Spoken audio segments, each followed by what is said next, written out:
UP के सहारनपुर से बड़ी खबर है। आर्मी हेलीकॉप्टर की इमरजेंसी लैंडिंग हुई है। यहाँ पर आपात लैंडिंग में दोनों पायलट महफूज बताए जा रहे हैं। फौज पुलिस ऑफिसर मौके पर पहुंच चुके हैं। तकनीकी खराबी से इमरजेंसी लैंडिंग की गई है। घटना में किसी भी नुकसान की अभी तक खबर सामने नहीं आई।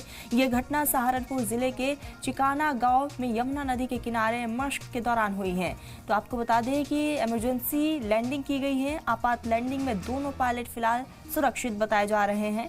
फौज पुलिस के ऑफिसर्स मौके पर पहुंचे। हालांकि तकनीकी खामी इसके पीछे वजह बताई जा रही है। टेक्निकल इशू की वजह से यहाँ पर इमरजेंसी लैंडिंग करनी पड़ी, लेकिन किसी भी तरह की कोई भी नुकसान की खबर सामने नहीं आई है। तो आर्मी का हेलीकॉप्टर है जिसकी अचानक से लैंडिंग हुई है। आपात लैंडिंग में दोनों पायलट महफूज है। सबसे राहत भरी खबर यही है। फौज पुलिस और तमाम ऑफिसर जो है इस वक्त मौके पर मौजूद है। तकनीकी खराबी इसके पीछे की वजह इमरजेंसी लैंडिंग इसीलिए हुई है।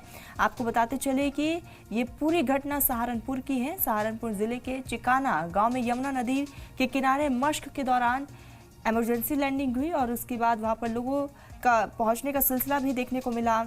और क्योंकि आर्मी का ये हेलीकॉप्टर था, अचानक से तकनीकी खराबी की वजह से लैंड हुआ। आसपास के जो लोग थे वो वहां पर पहुंचे। हालांकि ऑफिसर लेवल के तमाम अधिकारी जो है वहां पर मौके पर पहुंच चुके हैं और इस पूरे मामले को लेकर तहकीकात की जा रही है कि तकनीकी खराबी ही वजह है या फिर कोई और वजह रही है। तो यूपी के सहारनपुर में ये इमरजेंसी लैंडिंग हुई है। हेलीकॉप्टर को अचानक से लैंड करना पड़ा है। आपात लैंडिंग में हालांकि दोनों पायलट इस वक्त महफूज बताए जा रहे हैं। किसी भी तरह की कोई भी जानी नुकसान की खबर सामने नहीं है। तुरंत प्रभाव से वहां पर इंतजामिया की टीम भी मौके पर पहुंची।